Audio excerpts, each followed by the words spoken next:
काही कार्यक्रम जे प्रदेश काँग्रेसला दिलेला आहे त्याबद्दल आपण सर्वांना ब्रीफ करणार आहोत. धन्यवाद.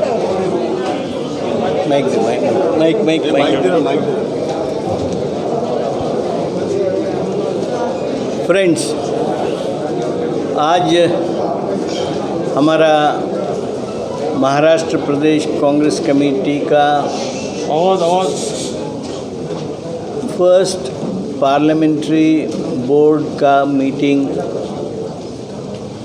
रहा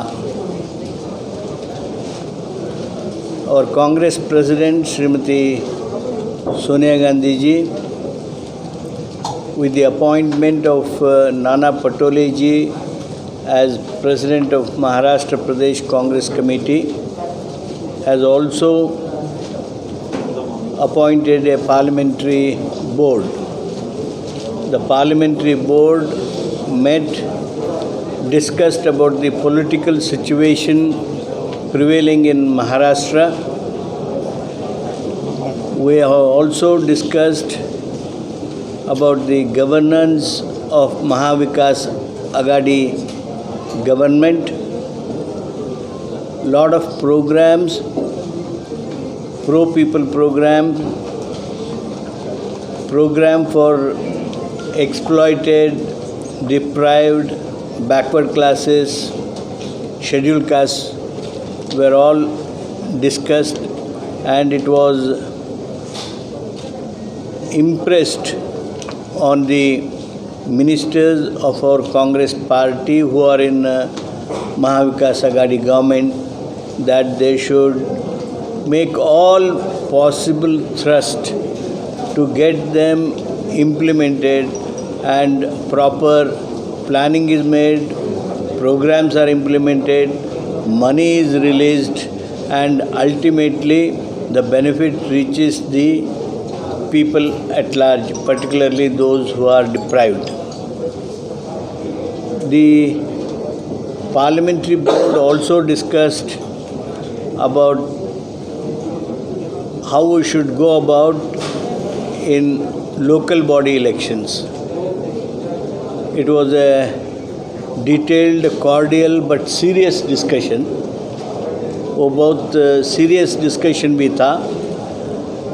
जो हम अलाइंस करना है नहीं करना है, इसके बारे में लोकल ओपिनियन लेने का बहुत ज़रूरत है, लोकल लीडर्स का अभिप्राय लेने का ज़रूरत है. ऐसी बहुत सारे सजेशंस आया.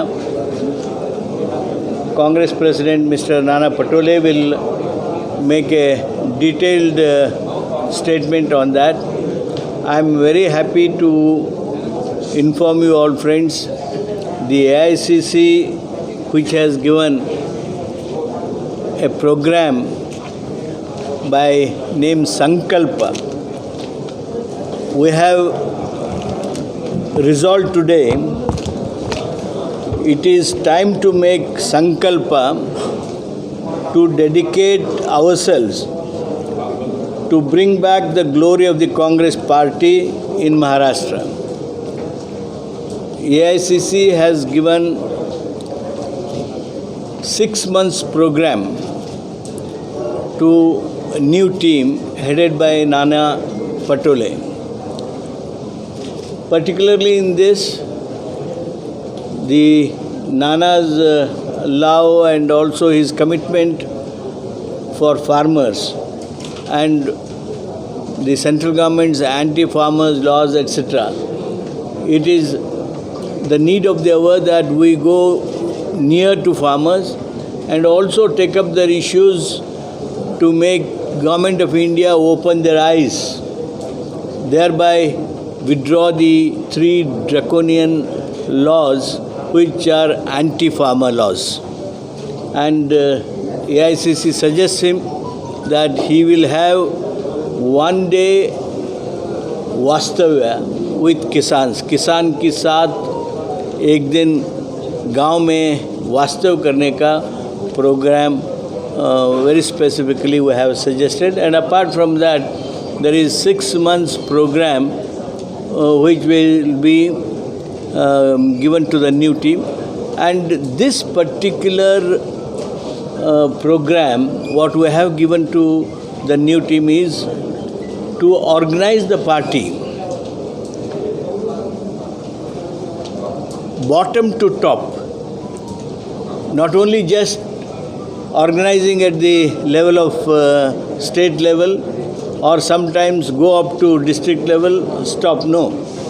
From village level, from booth level up to PCC presidentship level, the party is to be organized, strengthened, infrastructure is to be developed, and that is the very objective of building up of the party. We have also discussed about the governance.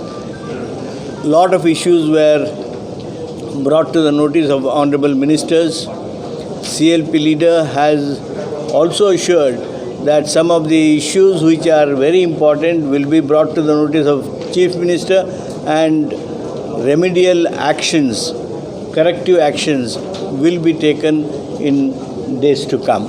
And I am very happy that parliamentary board members were very seriously participating in cordial manner, and the discussion, the चर्चा जो चला बहुत अच्छे ढंग से चला, और उसका जो नतीजा है, प्रतिफल है, वो बहुत पार्टी को उपयुक्त था, और ये माध्यम से हम लोगों को रीच होने के लिए ये अपॉर्चुनिटी हुआ.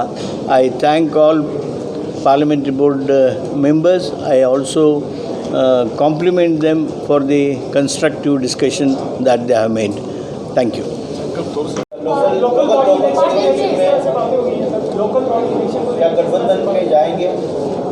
स्थानिक लेवल पे जो भी डिसीजन होगा वो कांग्रेस पक्ष उसको करेगा, क्योंकि हमारे हर डिस्ट्रिक्ट में नेता लोग हैं, कार्यकर्ता है, उन सब लोगों को हम लोग पूछकर ये सब निर्णय लेने वाले हैं.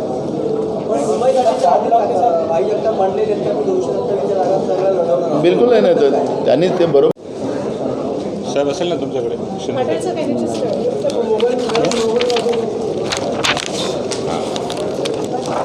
हे सगळ्यांकडे आहे. चला, Thank you. मुझे ये बताओ, अमित शाह आए थे सिंधुदुर्ग में, तो वहाँ पे कोई एफआईआर दर्ज हो गया? ऐसा आरोप लगाना उनको साजिश है. वहाँ पे भी तो गैदरिंग हुई थी. आरोप लगाने में क्या, झूठ बोलने में तो उनको तो एक्सपर्ट ही है. उनके पास तो कोई, उनको तो कोई लगता ही नहीं है, वो तो झूठ बोलने में एक्सपर्ट होते हैं.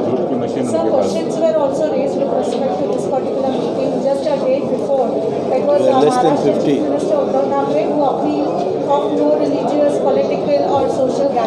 या हम लोग तो नियम के साथ ही बैठे थे यहाँ पर, सोशल डिस्टेंस रख के बैठे थे. 50 के भी अंदर लोग थे, हम लोग 50 भी नहीं थे. हमें मैं गिना था तो 45 थे सिर्फ. तो इसलिए हम लोग नियम का पालन करेंगे. हम गांधी विचार के, गोडसे विचार के नहीं हैं. हाँ, क्या बात है. थँक्यू. आमचा संपर्क आहे आमचा. आम्ही लोकांपर्यंत जाणार. ते त्यांनी सांगितलं की ऑपरेशन नाही, तिथं आम्ही मुक्कामानं राहणार असं. शेतकरी कायदा या येत्या अधिवेशनामध्ये त्या संदर्भाची भूमिका स्पष्ट होणार आहे का? कारण या संदर्भात कमिटी केली पण अजून निर्णय काही. आज आमचे CLP लीडर इथं आहेत, मंत्रिमंडळ सगळं होतं, त्या पद्धतीची चर्चा आणतील आता. कारण की बजेट अधिवेशनाला आता प्रक्रिया सुरू झालेली आहे, त्याच्यामुळे त्याची चर्चा मंत्रिमंडळात केली जाईल.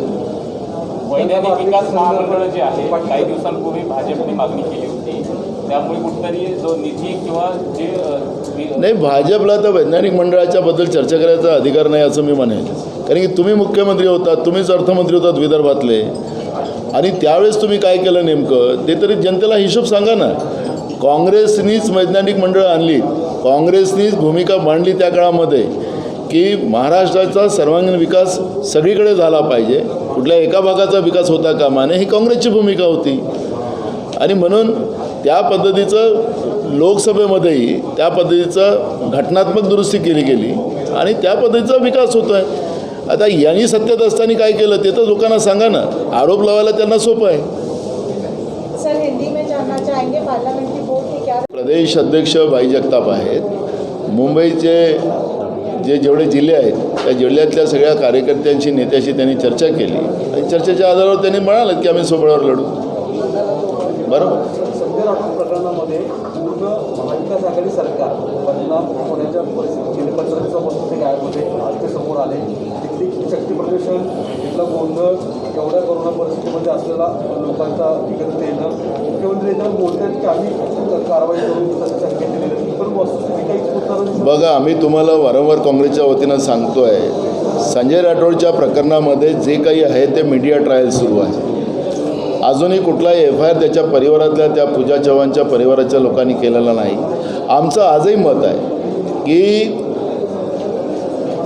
वस्तुस्थिती एकदा पुढं आली की त्याच्यामध्ये काँग्रेस आपलं मत देईल. कोणालाही चुकीच्या माणसाला काँग्रेसच्या कडून त्याला पाठिंबा देण्याचं कारण बनवू शकत नाही. राहिलं माननीय मुख्यमंत्री मोदयांनी आज तुम्हाला जे सांगितलं, जे काही संजय राठोड ते आज कुठल्या दर्शनाला गेलेत, जे तुम्ही दाखवतात आहात, आज राज्यामध्ये कोरोनाची स्थिती आहे आणि कुठल्याही जबाबदार माणसाला या पद्धतीचं हे नियम तोडण्याचे अधिकार नाही. मुख्यमंत्री मोदयांनी त्याच्यावरचं वक्तव्य केलेलं आहे. त्याच्यामुळे बदनामी होण्याचं काही कारणच नाही. एखादा व्यक्ती काय, एखादा सरकारमधला एखादा मंत्री म्हणजे सगळं आघाडी सरकारच त्याच्यामध्ये दोषी आहे असं कोणी सांगत असेल तर मग आता आपण पाहतोय केंद्र सरकारमध्ये, तर मग केंद्र सरकारला का बदनाम केलं जात नाही? बीजेपी आरोप लगा रही है कि सिर्फ विपक्ष यानी कि बीजेपी के लोगों पर केसेस फाइल हो रहे हैं, लेकिन कांग्रेस ने रैलियां निकाली थी, एनसीपी ने निकाली थी, अब संजय राठौड़ ने क्या एक कॉल लिया गया है फार्म हाउस को? आपको पता होगा कि जो संकल्प जो दिया गया है हमें अखिल भारतीय कांग्रेस के कमेटी के माध्यम से हमारी नेता सोनिया जी गांधी ने, जिसका प्रभारी हमारे HK पाटिल साहब ने उल्लेख किया, उसका पूरा पालन प्रदेश कांग्रेस के ओर से किया जाएगा. हम आखिरी इंसान तक, आखिरी किसान तक, आखिरी कमज़ोर व्यक्ति तक हम लोग पहुँचेंगे. उनको जो वस्तुस्थिति जो है, जो केंद्र की सरकार जिस तरह से आज देश की व्यवस्था को ख़त्म कर रहे हैं, लोगों का जीना हराम कर दिया, लोगों का रोज़गार छीन लिए, किसानों को बर्बाद किए, ये सब व्यवस्था को लोगों के पास जाकर उसको समझाने की व्यवस्था हम बनाने जा रहे हैं. और ये प्रोग्राम को पूरे तरह से महाराष्ट्र में इम्प्लीमेंट किया जाएगा. और 4 हम लोगों ने आज ठहराव किया है. उसमें केंद्र सरकार ने जो किसान और कामगार के विरोध में जो कानून लाए वो तुरंत रद्द किए जाए, और महाराष्ट्र सरकार के माध्यम से ये कानून जो किसान विरोधी ये महाराष्ट्र में ना लागू हो, कामगार के विरोधी कानून ये महाराष्ट्र में ना लागू हो, इसलिए सरकार में वो व्यवस्था बनाई जाएंगी. महाराष्ट्र में जो वैज्ञानिक मंडल जो है उसको तुरंत स्थापित की जाए, ये मांग हमारे इस आज के मीटिंग के माध्यम से हुआ. और उसके माध्यम से जो आर्थिक वितरण जो होता है वो बराबर हो, ये भी मांग उसमें हम करने वाले हैं. मराठा व मुस्लिम आरक्षण को भी कांग्रेस का पूरा पाठिंबा है, लेकिन उसमें किसी के आरक्षण को नुकसान ना हो, ये भी उसमें ध्यान रखा जाए, ये भी बात हमने रखी है. महाराष्ट्र में आदिवासी और पिछड़े OBC समाज, भटका जाति समाज और अल्पसंख्यक समाज को न्याय देने के लिए अर्थसंकल्प में ज़्यादा से ज़्यादा निधि की उपलब्धता की जाए, और ये जो निधि मिलती है ये लैप्स ना हो, इसके लिए कानून बनाया जाए. जो भी कोई इसमें गड़बड़ करता है तो उसके ऊपर कानून कार्रवाई भी हो जाए. इस कानून में उस व्यवहार ये तरतूद की जाए. लोकल कॉर्पोरेशन के जो चुनाव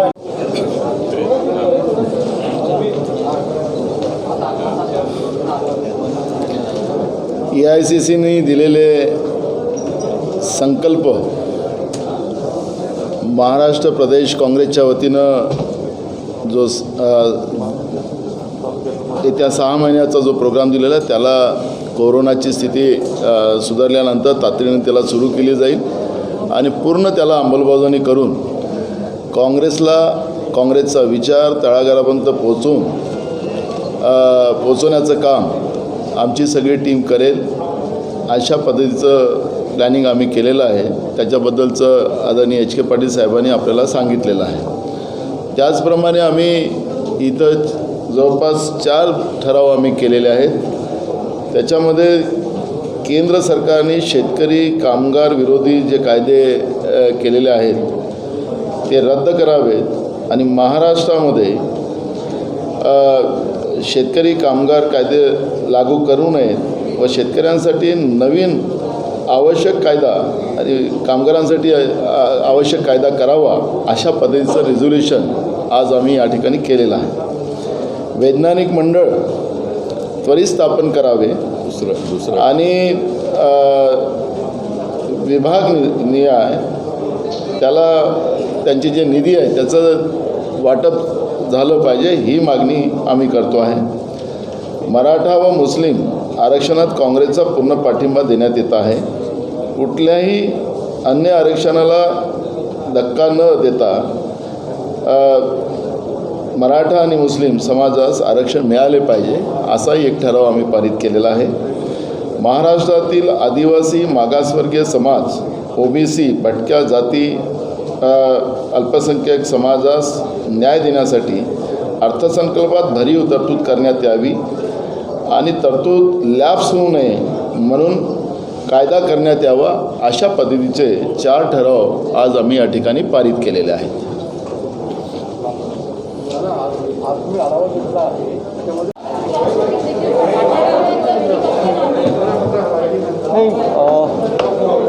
सांगली महानगरपालिकेची निवडणूक ही काही वर्षांपूर्वी जेव्हा संपन्न झाली त्यात सत्तेचा गैरवापर करून त्या तत्कालीन असणाऱ्या सत्ताधारींचा सत्तेचा गैरवापर करून तिथे भाजपची सत्ता ही सांगली महानगरपालिकावर आलेली होती.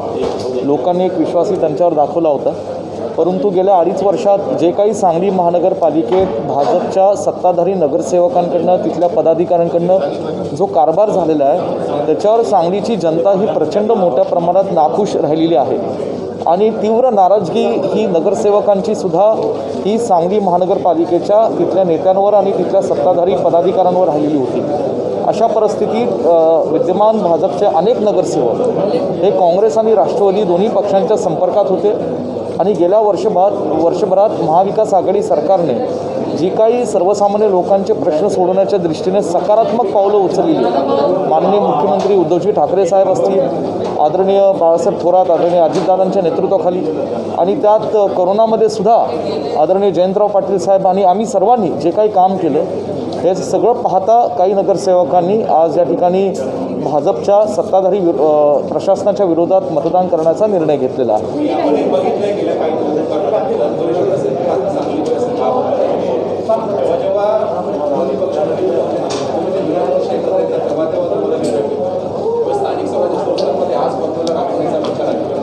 नाही, विषय असा आहे की स्थानिक पातळीवर जेव्हा निवडणुका लागतील तेव्हा स्वाभाविकरित्या प्रत्येक पक्षाला हा लोकशाहीच्या दृष्टीने अधिकार आहे त्यांच्या कार्यकर्त्यांना की निवडणूक कशी लढवायची.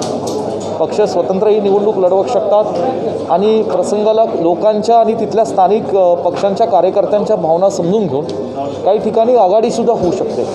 हा निर्णय तिथल्या स्थानिक लोकांना, कार्यकर्त्यांना, नेतृत्वाला विश्वासात घेऊन हा राज्य पातळीवर घेतला जाईल.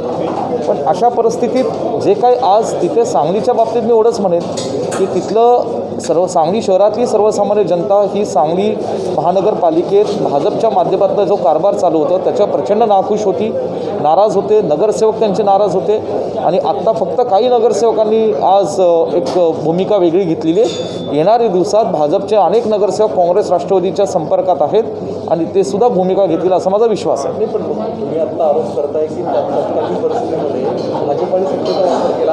आता भाजपाचा दावा असा आहे की तुम्ही सत्तेचा गैरवापर केला. ते सत्तेचा काय हे बघा, ही लोकशाही आहे. ज्या नगरसेवकांनी आज तिथे भाजपच्या प्रशासनाला कंटाळून जी काही भूमिका घेतली तिथं काही कुठे दडपशाही झालेली नाही आहे. एक म्हणजे इतर राज्यांमध्ये भाजपने सत्तेचा गैरवापर केंद्र सरकारच्या माध्यमातून कसा केला याला साक्षीदार संपूर्ण देश आहे. इथं मी एवढंच म्हणेल की ही नाराजगी गेल्या 2.5 वर्षापासून आहे आणि तिथं विकासाची कामं सांगली शहरात काही होत नाही आहेत आणि अशा दृष्टीने हा नगरसेवकांनी घेतलेला एक व्यक्तिगत निर्णय आहे.